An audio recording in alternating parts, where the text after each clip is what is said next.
Coffee Connections with the mayor. I'm glad to see everyone here today. And thank you, Quentin, for the connection with the food. Yes, sir. I think the topic today was going to be update on our transportation. So I'll turn that over to Michael Clark, our planning director. Actually, before that, I'll have Joe Moore kind of provide the background on why we have the transportation. Okay, go right ahead. But a town manager, in essence, takes the policy direction that the board passes and operationalizes how to get it done. And so I specifically have to hire a bunch of subject matter experts. So police chief is one, fire chief is another, Michael is another, and he oversees our planning. So that was one thing that I wanted to share. The other thing I wanted to share is about the creation of our strategic plan.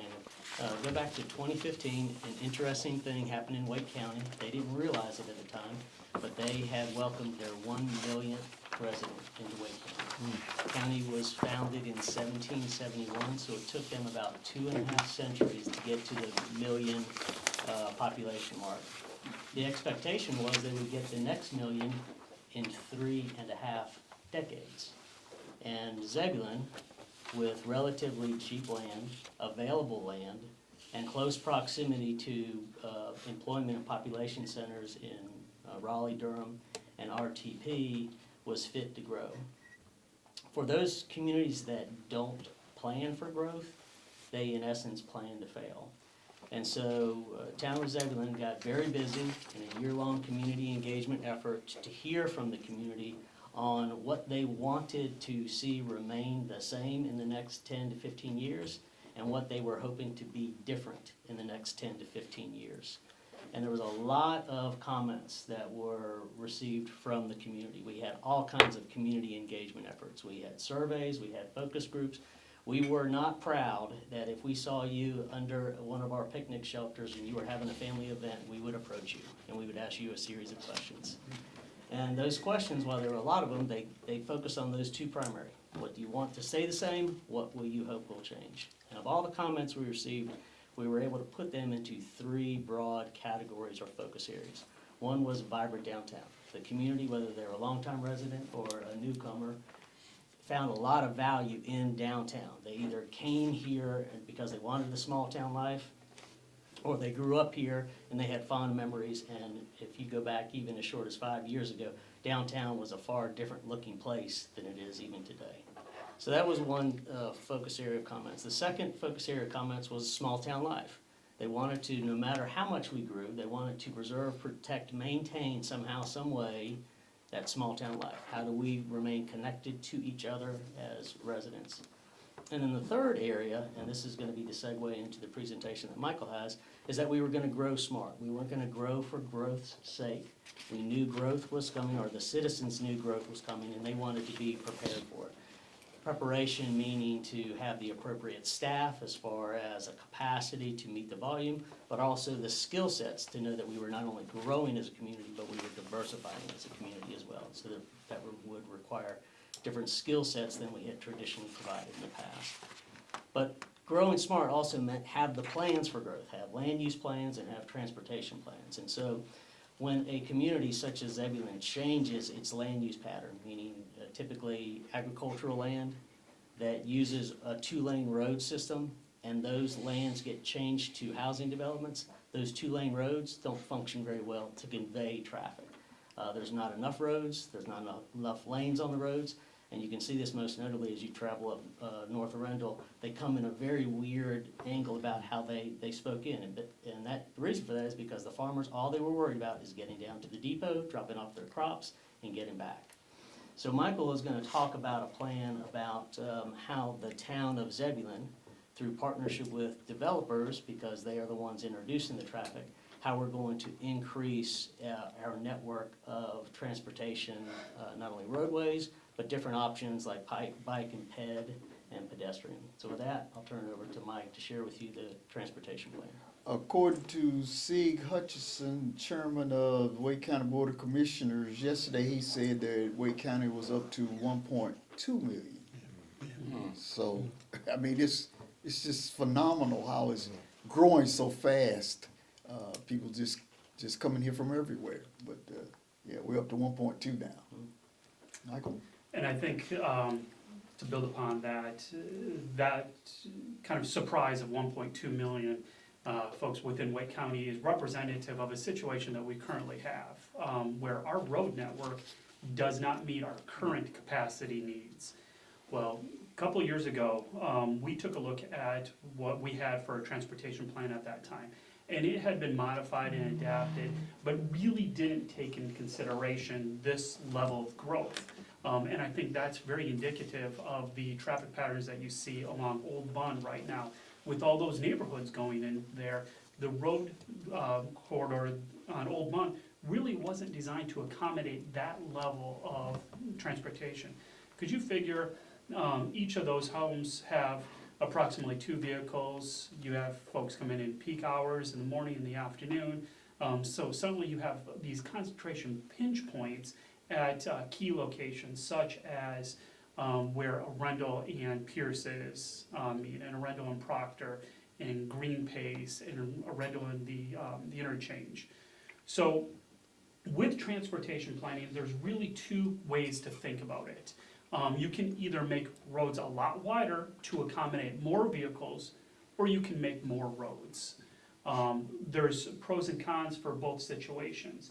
Interstate freeways such as I-87, they'll have multiple lanes going in each direction, limited access, and the goal of those type of corridors is to move as many vehicles as quickly as possible. In early 2020, right before COVID got real bad, we embarked on an effort to not only redo our transportation plan, but also our comprehensive land use plan. It's important that these 2 documents work synergistically with each other, because what happens with land use is going to affect the transportation corridors. So we hired a team, one specific expert to work on the land use side, and then work with a local firm, Remy Kemp and Associates, to develop a transportation plan. That was a 1.5-year process, and we had to get creative with some of the public engagement events. But this document is the end result of that. I noticed, looks like Quentin has his copy that's being handed out tonight to all the elected officials as well. What this document did, though, is it didn't just take vehicle transportation into consideration.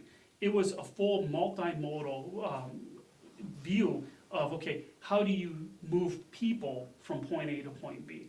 And as we all know, there's multiple ways of doing that. You have sidewalks, you have bike paths, potentially light rail, making sure that everybody can be accommodated regardless of their mode of transportation. With that, through the transportation plan and the review, we heard repeatedly that transportation was the #1 issue that the citizens of Zebulon were facing. So we really worked with the citizens, with the development community, with other agencies such as North Carolina Department of Transportation and Capital Area Metropolitan Planning Organization, or CAMPA, which kind of oversees the distribution of funds for road improvements that the town would be doing. We took kind of a deep dive of, okay, where are we gonna grow within what period of time? These plans are not an absolute for the next 70, 100 years.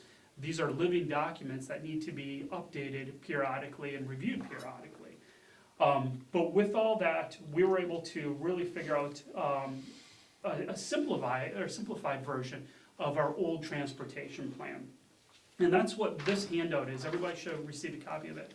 The areas highlighted in white and blue are our urban service areas. These are the areas that our utility agreement with the city of Raleigh says that we can provide utilities to in the future.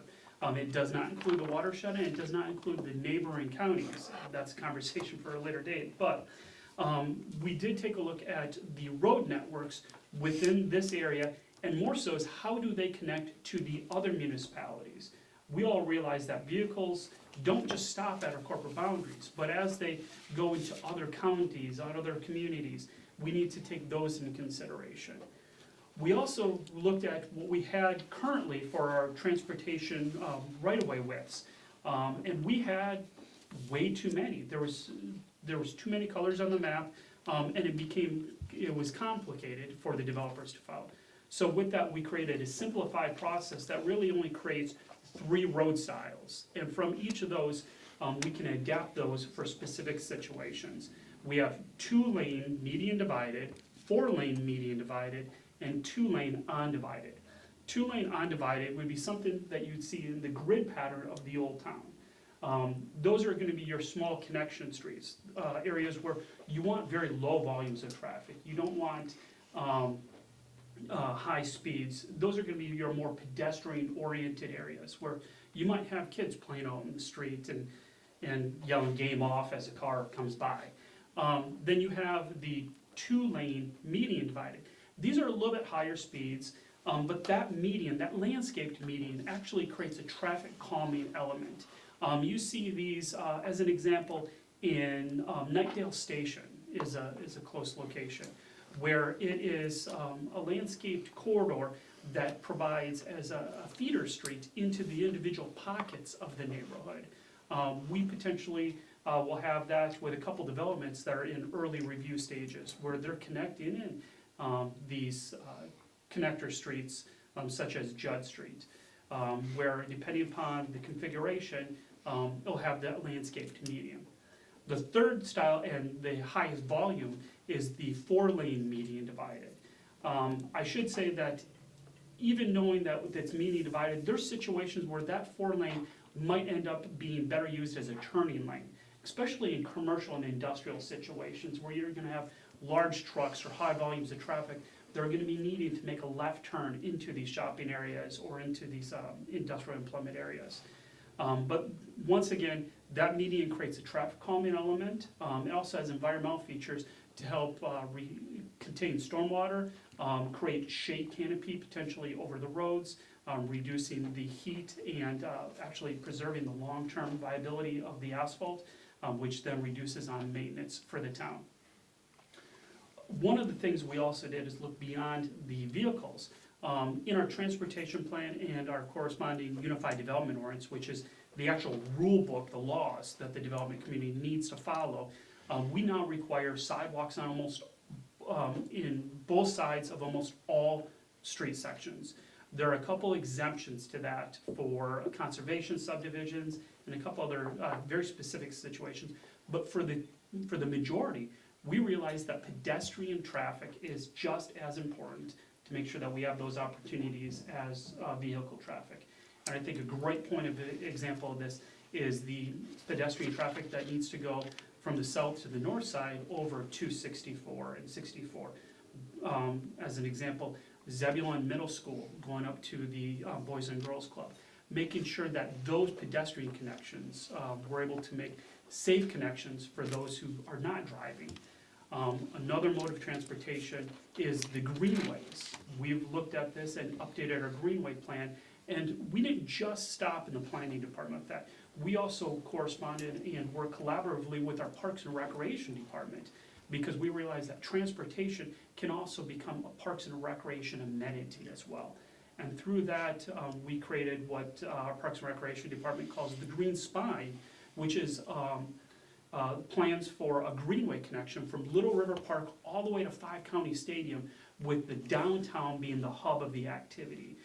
And really incorporating our existing alleyway connections into that.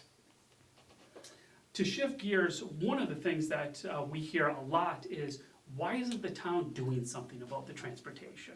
And trust me, if we had an unlimited budget, we would.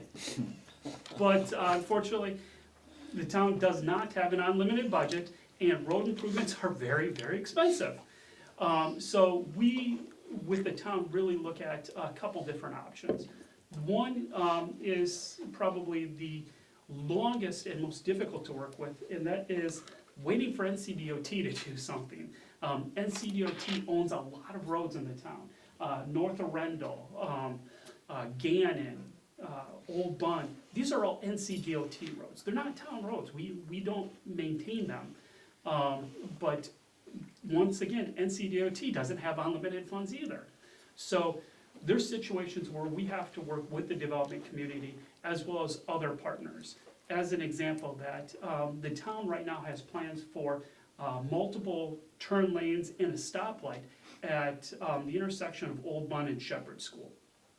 To be able to fund that, there's a portion that's coming through town funding, and there's a portion that's coming from what's called fee in lieu, which is where these developments along Old Bun, they have to make necessary road improvements. However, when these developments are coming in kind of a vacuum, the road improvements that they think they need are substandard in terms of the greater need of all the developments combined. So each of them is paying a small portion towards these road improvements. We also look for grant opportunities. As an example, we have a project right now that's in design, hopefully final design stages, north of Rendell. That's another north of 264. That's another section where we hear a lot of concerns and complaints, especially with the unsafe left turn movements that some guy does probably every other week trying to turn out of Cookout, or not Cookout, but Sonic, hopefully Cookout someday, out of Sonic to head back to Town Hall for after lunch. There's a lot of traffic that's moving through there. Unfortunately, it's not always the safest movements. So we're working with Capital Area Metropolitan Planning Organization on a match grant. We have already preliminary approval for everything. We need to do some scope design and some modifications of the design to make it work for all the property owners. But that's a situation where the town's contributing a portion of it, and then the funds from Campbell actually come from the Federal Highway Commission in order to meet a checklist of items. Safety is probably the #1 component that we need to make sure that we're addressing. The last and the most common way that we have these road improvements, though, is with the development community actually doing the improvements themselves. As you may have seen, especially on Old Bun Road and in a couple other situations, where you'll see part of a road that's been constructed and widened, but it's only in front of that parcel. Well, the reason is because when a development comes in, and Meade Bradshaw, our assistant planning director, I meet with them, one of the first things we do is we take a look at this plan. We look at, okay, what is, or if it's a zoomed in version on the backside is the closer version of in the town area. We take a look at this map and ask, okay, what is the final cross section necessary based on this? And the developer is responsible for building 50% of that cross section, essentially from the center line to where their property line is going to be. Sometimes that includes a right-of-way acquisition where the developer will give right-of-way either to the town or most situations NCDOT. They have to construct the storm water system along the curb, gutter, they have to put in the sidewalks, and if it's additional lanes, they have to put those in as well. The median, we're gonna be working through a fee in lieu process because it's awfully difficult to install half a landscape median. But when situations do arise where they're developing both sides, they'll be responsible for 100% of that. So over the next couple of years, you're gonna see kind of a broken segments of these roads as the development comes in, and each of them are doing their part to expand the right-of-way in order to accommodate the future growth patterns. Now, I say all that to say these plans are always changing and adapting. As new technologies such as light rail and commuter rail and self-driving cars, as all these come into play, we need to constantly be looking at, okay, is this document relevant to this moment in time? And when it's not, we need to work with the public again, potentially consultants, to revisit these every 5 to 10 years to make sure that we're staying on top of things, not only in terms of what the needs are now, but what the needs are gonna be in the next 15 to 20 years. And with that, I'm available if you have any questions regarding transportation plan. I have one. What would be your top, I say, 5 priorities of this transportation plan? With the most important coming down to, Yes,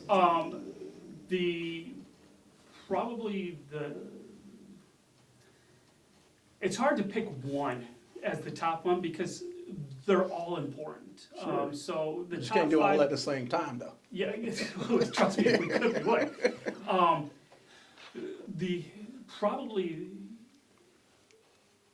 it's gonna be hard to rank them in 1 through 5, but the top 5 priorities Right. are Gannon and Arundel. We have a AT&T pole that gets taken out a couple times every year. With that, one of the things that our transportation plan calls for, the Campo plan calls for, and the NCDOT plan calls for, is a potential roundabout at that location. That'll help really solidify not only an entry feature into the core of our downtown, but it'll help to navigate and move those traffic patterns through that intersection in a much safer manner. The other section, or another part, is that section of North Arundel, especially from the 264 interchange up to Pierce's Road. And actually potentially even further up. That area, like I mentioned, there is a lot of unsafe movements because of the numbers of driveways and folks trying to make left. And I feel for those at the state employee credit union and North, I don't know how y'all do it, all right? We turn right. I don't blame you. Yeah. And, turn? and at some point, there's gonna be access roads in the back, to accommodate that. The next section is, this intersection from Pierce's and Proctor up to the section of Shepherd School and Old Bund. That area, when we were doing this plan and when we did this at the same time that Campo was doing their Northeast Area Study Plan, which is their small transportation plan, they found that that corridor, for similar characteristic corridors in North Carolina, we had 6 times the number of accidents in that stretch. There's also an elementary school on that section, so if there's a section that we need to make sure we're addressing, that's it. As well as the putting a roundabout at Pierce's and Proctor at some point, which is called in all 3 levels of plans, as well as the stoplight and the improvements at Shepherd School and Old Bund. Another area that it's not a problem now, but it's going to become a problem, is 39 over by 5 County Stadium. Right now, there's stop on 2 movements. There's gonna need to be a stoplight as Sydney Creek comes in, as well as those exit ramps, making sure that we're able to accommodate the traffic in that area. The final one, which is the one that the downtown business owners keep yelling at me the most, is the amount of truck traffic coming through downtown. And one of our goals is to really find ways to, now this is gonna sound completely crazy, but control congestion by slowing the cars down. These gas trucks, time is money for them. And they're not gonna want to sit idle going through downtown at 10, 15 miles an hour. Having that congestion established in downtown slows the vehicles, reroutes the traffic, the truck traffic up to 39 to go down to Selma to the gas plants. But the other thing is it also creates an economic incentive for the business owners in downtown. We all see it where we're doing 80 miles an hour on a freeway, the majority of the time we're looking right in front of us. But when you're doing 5 miles an hour through a downtown, suddenly you're looking around. You're seeing all these new businesses, you're seeing the line that extends half a block to get into Pinafore Boutique. You're suddenly able to experience the downtown in a way that you wouldn't otherwise if you're going through that corridor in a higher speed. So hopefully that answers your question. Pretty much so. Okay. And another thing, with DOT responsible for most of this stuff, they are trying to revamp their formula as far as funding is concerned, because they realize that is a big problem. The way that they are funding these projects, somehow the money overlaps and the money doesn't get to the projects that is supposed to, when they're supposed to get to. So I was in a, I guess, little workshop concerning that last week.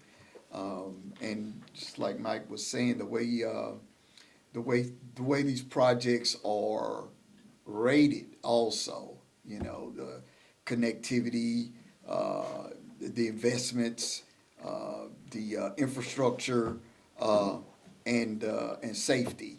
You know, each one of them gets a little percentage point on rating to which one is a priority. So, and that changes Yeah. all the time. So, we just have to be aware of these changes and take advantage of some of these grant opportunities also, and collaborate with all the organizations that's involved. Because it's a regional thing now. It's really not just localized municipalities. How will what we do affect, you know, people coming up 96 out of Johnson County, coming in from Wilson or coming in from Bond. So it's really a regional thing right now, and the connectivity piece is very important to move this traffic. Also, just last week, we talked about Go Wake Transit with the pilot project to move folks in town from place to place. And it's free right now. You just call them up and the bus will come and pick you up and take you to places. So those kind of initiatives also reduce the amount of traffic within our corridors. So everybody's aware that, you know, it is a problem. You know, you go down to Rendell and you see 3 or 4 gas trucks, you know, and they're loud, you know, they're real loud. So we recognize these obstacles, and hopefully we'll work toward correcting them. Mike, I've got a follow-up question for y'all. You're talking about grants. I know that I talked with Chief Boykin, because I know concerns have been the speed. You know, you watch out here, people are going beyond the speed limit. And I know that police are limited in their staffing. She talked about grants that she has for the for some intermediate solutions, having the sensors with the, I don't know if you know about that or not. Yes. But different, you know, if you could talk about some of the grants that y'all, beyond just the planning department, but what Chief Boykin's doing, kind of what the timeline looks like with that, and then what those are targeted for. Well, that specific grant, I'm not sure where Chief Boykin is in the process of it. But there's other measures that can be done for traffic calming situations. The one I think that you're referencing is actual speed limit signs that as you're driving, it will tell you what your speed is, it'll flash, there's different mechanisms. Sometimes they flash red and yellow, which scare me every time I'm driving by, once you're getting over a certain speed. They also will use them for a situation where it'll actually snap pictures of the vehicles. Not so much kind of like red light cameras, but as a mechanism to determine, okay, is there a traffic problem at this point in time in terms of the speeding? Because with a lot of this, you need the data behind it to establish the regulations or the other incentives, which the specific situation with the cameras, that provides the data to then work towards other grants and other modifications and improvements.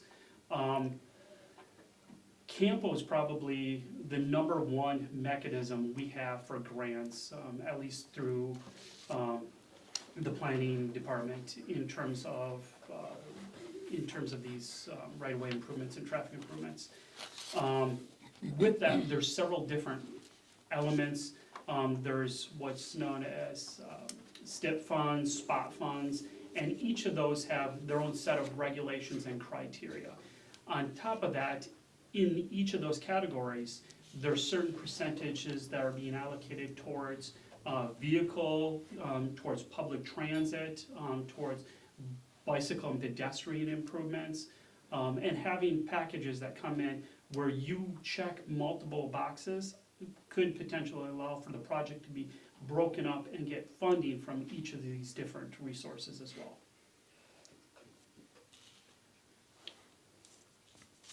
Okay, any more questions for Mike?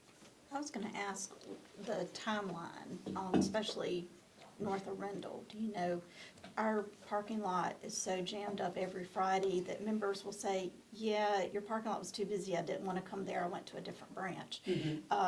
Do we know a timeline? Because we do hold our breath anytime somebody tries to go straight across to Truist or turn left.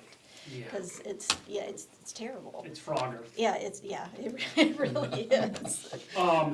Yeah, There was some hindrances. That project has actually been going on for a while. We initially received the initial authorization from Campo some years ago. But part of that is the acquisition of land as well as the acquisition of construction easements. okay, And that involves working with multiple property owners, and sometimes that process can become very cumbersome, especially when you have multiple entities owning single parcels and they don't always agree on everything. So we've had to adapt our plans a little bit. Right now, the goal is to adjust the plans, get NCDOT approval. And even if we go at a breakneck pace at this point in time, we're still probably not gonna be able to break construction until late '23. okay. And what stretch does that cover? I know we're talking about the State Employee Credit Union, Yeah. but which stretch does that cover? That would be everything from the exit ramp off of 264 up to, with the revised scope, up to Popeyes. For those that don't know, Popeyes is that building under construction right past the Sheets. Across from Bojangles. Competition. And part of that will be not only the improvements on Arundel, but also access drives on Jones and another street that we have yet to actually designate a name for. We just call it the back access drive. But in your particular situation, the easiest movement will be for folks to take a right, go up to the stoplight at the interchange, take a left onto Dogwood, go back around on Jones, and then be able to come back and then pick up North Arundel northbound. Okay, Long-range goal is to put in, and you'll see in here, is to actually make Pierce's in Arundel, Pierce's? Yeah, Pierce's in Arundel, a four-way intersection, in which Oh, case, okay, our transportation plan actually calls for a stub street to go right to the back corner of your parking lot. okay, So folks will be able to then take that stub street all the way up to where that four-way intersection light will be. But that'll be some years, that's not part of this scope right now. I didn't know, I know that some branches across the state have had, when they've had this type of situation in those municipalities, bubble lanes, I think I'm saying that right, with the U-turns, but Yes. and I think that was referred to as a bubble lane. And I said, well, I need to ask if that's something that they're looking at with the U-turns on Arundel or not. The median in this particular situation is gonna be fairly narrow. Okay, For smaller vehicles, that might be a capability, but it doesn't have that flare out onto Gotcha. the opposite parcel. So the simplest movement will be Dogwood, Jones and Okay. back. okay, But if you're driving a smaller two-door passenger vehicle, then there is the capability potentially to Gotcha. do a U-turn at that intersection. I know sometimes these projects involve a lot of changing pieces. And sometimes we may have to revise those projects as far as seeing if we can't take some of the pieces out to move other pieces along, if that kind of makes sense. I know one of the projects is a long-term project, and that's the Jones Street that's gonna run behind Wake Med and the bank and through that street. And that's kind of a long-term project, but it is connected with the overall project. So I think did we speak about that possibility? Sure, and let me elaborate, since you brought it up. So if you take a look at this map, you'll see dashed lines all throughout here. Dashed lines are roads that do not exist yet. okay, But when a development comes in, that's gonna be one of the expectations that's placed upon that development, is that they build that road. And so, right next to your property, probably can't quite make it out, but there's like a purple dashed line, okay? That is a connector, which is so instead of having all these, vehicles funnel out onto independent driveways along Arundel and just make more conflict points, send them to the back and funnel them to a signalized intersection. Oh, that's a Okay. great idea. And so you'll see a sign up there for a car wash that has not been approved yet, but they're feeling confident, but that's gonna be the expectation that's placed upon them. They Yeah. not only build that connector, but they widen North Arundel in front of their property. Is that the property right beside us? Yes. That's correct. Yeah, I tried to talk the credit union to bind that, they wouldn't go for it. I know, got a car wash, hey, we like those. So to circle back to the mayor's comments about these connector roads, there's another connector, if you flip on the other side of Arundel, you'll see same map. On the same page, on the same page. Cross North Arundel to this solid blue line. Okay, if you go behind what was Hillbillies, there's an incomplete road there. Right. There's a couple of gaps. Those roads need to be completed, so again, we can give opportunities, as an example, Sonic. They can go to that back connector road and find another way to get to the signalized intersection at Dogwood in Arundel, rather than playing Frogger and shooting, Yes, okay? yeah, that And terrifies us. And so what the mayor was referring to is, we're trying to find ways where we can expedite North Arundel. And so there's pieces of that project where we have already acquired the right-of-way. And that Jones Street connector is one of those. That, we just bid that project, very expensive. And so we're going to make a recommendation that the board not accept the bid on that, because it's just too expensive. And one of the reasons it's too expensive is the development that we were expecting to come in there, specifically Cookout, has not submitted their site plans. I think, and that's one of the games that development plays. They see if the city jumps first or not, and they're just waiting us out. So we've bid it, it's very expensive, we really want a partner, specifically a development partner, so we're probably gonna hang tight on that. But that's an example of how to break out pieces of a bigger project and just get something going. Oh, that's great, thank you. The only other thing I'll add is, the entirety of this document is available as a PDF format, the planning department tab under long-range planning. We have all of our documents, our future land use plan, comprehensive transportation plan, as well as all these maps. If you wanted to see a hard copy, we do have hard copies available in the office. Or see your elected officials, they're all getting hard copies tonight. Are y'all discussing this tonight? Nope. No, they're just giving it to when y'all are there for the meeting, okay. Yeah, well, the one thing that I just talked about, the bid for that construction, that's gonna come before the board tonight. Okay. And there's other projects in there that we are recommending they move forward, but not that one. We're still looking for a development partner on that. I got one quick question, Mike, from a citizen. Sure. Asking about a crosswalk, I'm gonna bring it back to Randall and Gannon. Mhm. They asked me about that, told me to ask that question, the citizen did. What is the outlook on that as far as a crosswalk right there? Short term, there's no immediate plans, but that's, John and I have actually noticed that multiple times. We go for our bi-weekly walks and Okay. play Frogger Crossing there, Okay, so, yeah. citizens asked me that. too. Yeah. Yeah. Long term, there's gonna be a roundabout there, and as part of that roundabout is going to be very designated pedestrian crossings. Okay. That is gonna follow a pattern that we're going to be establishing throughout all downtown. Part of it is right now, there's crosswalks on 3 sides as opposed to the 4th. Okay. But that's something on my to-do list, is to Okay. get a hold of NCDOT Okay. to paint some lines and make sure that that 4th crosswalk is established. All right, thank you. Yep. John, updates? Yes, sir.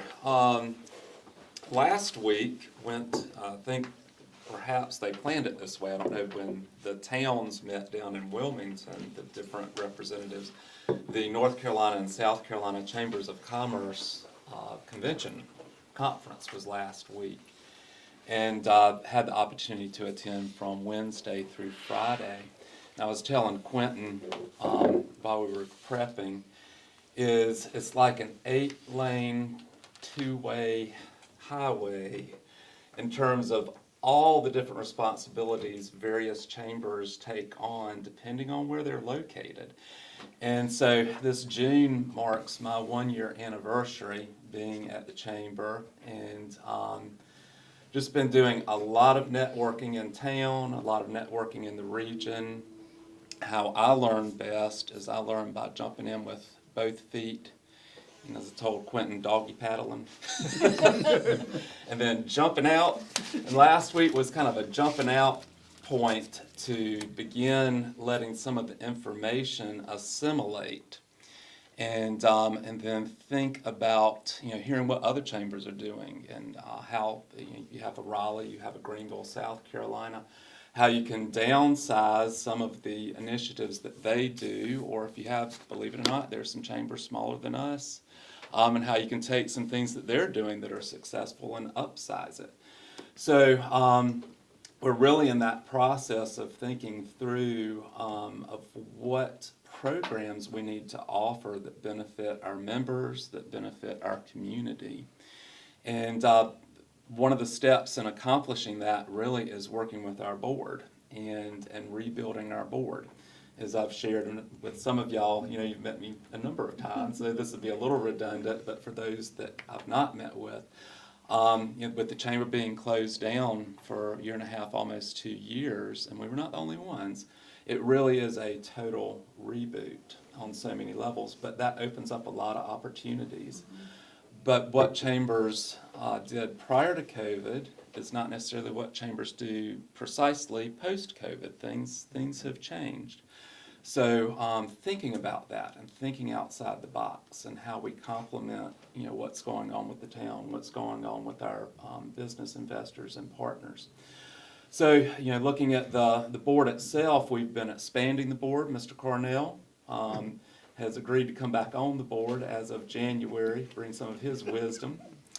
And we have added 2 more board members since we met last month that have agreed to be on the board. We've got Mitchell Lister from the Mudcats that has been a very dedicated ambassador and very present and at various chamber events. And then we also have Hunter Rasco from Design Dimensions that's been very engaged, both he and his wife, through Design Dimensions. And so I've talked with them, and they've both agreed to come on as new board members.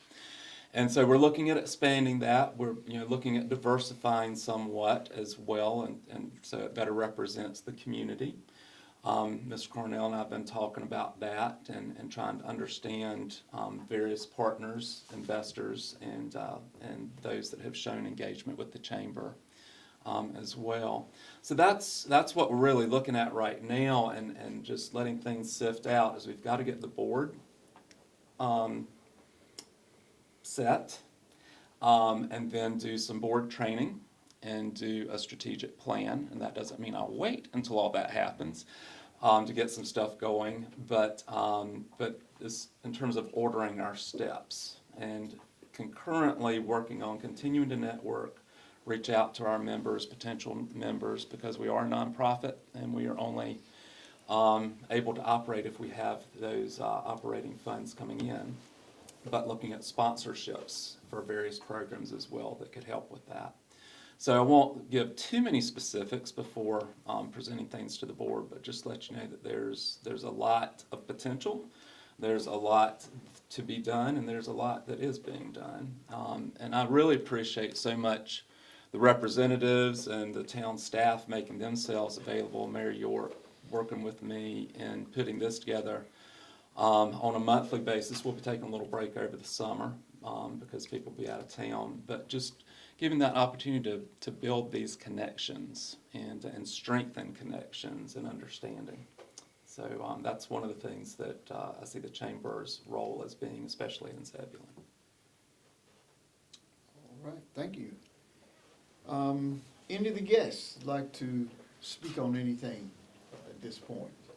No, I just wanted to soak all that in and get a new idea of how this works, so thank you all. Thank you. Thanks for coming. Thank you for coming. All right. Nothing else.